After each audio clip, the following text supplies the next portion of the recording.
Hugh Despenser the Younger, known as such to distinguish him from his father, Hugh Despenser the Elder, rose not by sword or legacy, but through proximity to the crown. Born around 1286 into a noble family of middling prominence, Hugh's fortunes changed dramatically when he married Eleanor de Clare, granddaughter of King Edward I and niece to the reigning monarch Edward II. That marriage was no mere union of households. It brought Despenser dangerously close to the heart of English power. By 1318, he had become the royal chamberlain, a position that allowed him daily access to Edward II. Soon, his influence grew unchecked. Those around the king began to notice his grip tightening, not only over Edward himself, but over land, wealth, and policy. Despenser exploited his position to accumulate vast estates, particularly in South Wales, seizing properties and titles at the expense of other nobles. In an era where feudal loyalty was currency, this aggressive expansion made him bitter enemies. Known as greedy and unscrupulous, Despenser was accused by chroniclers of manipulating legal proceedings and exploiting his role to enrich himself. The Vita Edwardi Secundi, a near-contemporary source, notes how all men turned their hearts against him because of his pride and wrongdoing. It wasn't just jealousy, it was fear. Nobles who had once stood equal to the king now found themselves stripped of lands, tried without fairness and silenced through Despenser's reach. Edward II, perhaps too weak or too enthralled, refused to curb Despenser's ambitions. The king's dependence on him bordered on obsession. Parliament grew resentful. The barons, once tolerant of royal favoritism, viewed Despenser as a threat not only to their power, but to the kingdom itself. By 1321, tensions had reached a breaking point. A coalition of barons forced the king to exile Despenser and his father. But exile was short-lived. The following year, Edward recalled them, launching a brutal campaign of retribution against their enemies.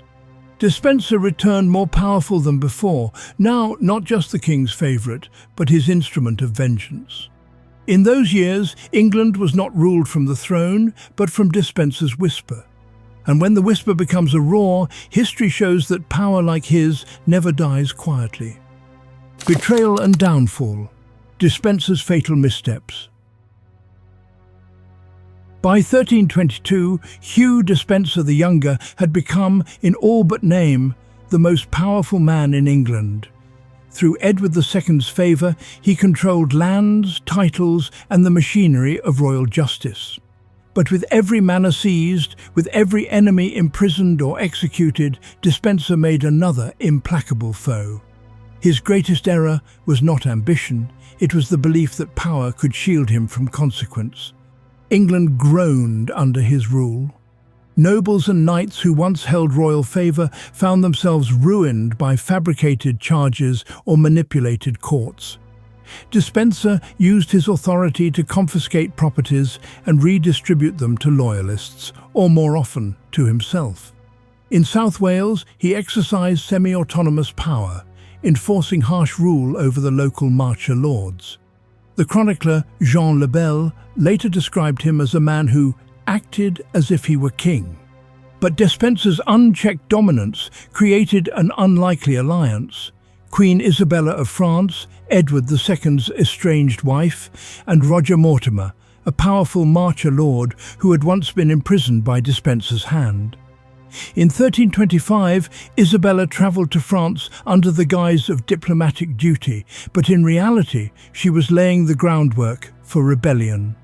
She refused to return until Despenser was removed from power, a demand Edward refused. That refusal marked the beginning of the end. By September 1326, Isabella and Mortimer landed in England with a small army. They were welcomed not with resistance, but with open gates. The nobility, clergy, and even commoners had suffered too long under Despenser's regime. Entire towns rose in support of the Queen. As the rebellion spread like fire through dry fields, Edward and Despenser fled westward, desperately trying to reach loyal territory in Wales. but there was no loyal ground left. On November 16, 1326, near Treason, Hugh Despenser the Younger was captured along with the fugitive king. The man who had ruled through fear and favour now stood alone without protector or ally. The Queen and her allies knew that as long as Despenser lived, Edward's influence might be restored.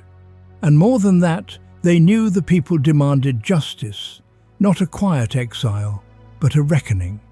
A formal trial followed, but the verdict was predetermined. Despenser was accused of treason, theft and tyranny. But it was not the crimes themselves that doomed him. It was the symbolic need to erase his power so completely that it could never return. Thus, the man who had dominated England through calculated manipulation would be destroyed just as deliberately, not only to punish him, but to send a message. His downfall would not be quiet nor clean. It would be designed to erase his legacy, to humiliate his memory, and to reassert royal authority. The execution, a scene of medieval horror. It was November 24, 1326, in the market town of Hereford. A hastily erected scaffold loomed above the crowd, and at its centre stood a man whose name had become synonymous with tyranny, Hugh Despenser the Younger. Captured alongside the deposed Edward II just days before, Despenser now faced the judgment of Queen Isabella and Roger Mortimer. But more significantly, he faced the fury of a realm long poisoned by his greed and cruelty. His sentence was not merely death. It was to be a spectacle. An execution designed with deliberate precision to humiliate and erase not only the man, but the legacy he had tried to carve through fear. Despenser was charged with high treason, theft, extortion, and bringing ruin to the realm. Yet the punishment he received far exceeded mere legal reckoning. It was political theatre, sharpened to the edge of vengeance. He was stripped of his garments and mocked with a crown of nettles to symbolize his influence over Edward. Then, before a jeering crowd, he was dragged through the streets on a hide-covered hurdle, a punishment reserved for the highest traitors of the crown. Chroniclers, such as Geoffrey Le Baker, later recorded the proceedings, noting that Despenser was despised by all men, and the manner of his end rejoiced many. The method of execution was among the harshest known to English law: hanging, drawing, and quartering. He was first hanged, suspended by the neck, but cut down before death could take him. Still conscious, he was tied to a ladder where, according to historical accounts, he was subjected to a form of internal punishment. His body was symbolically desecrated in front of the crowd, an act meant to purify and condemn. Only then was his heart removed and cast into the fire. Finally, his body was beheaded and divided. The parts were distributed to various cities across England. His head was displayed on London Bridge, while his limbs were sent to York, Bristol, Dover, and Newcastle. This was no ordinary execution.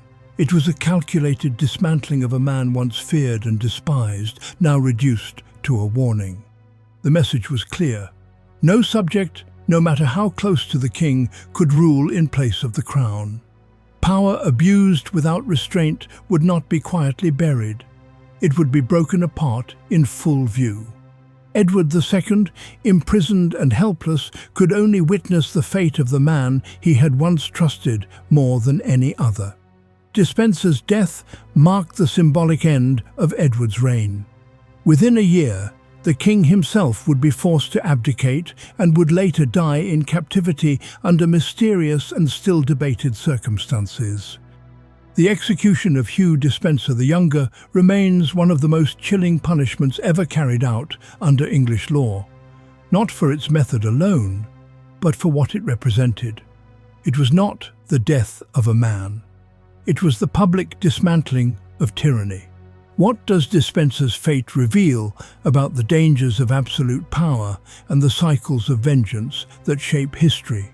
Comment below with your thoughts. As the Vita Edwardi Secundi records, Despenser perished deservedly, for he had been a destroyer of the realm.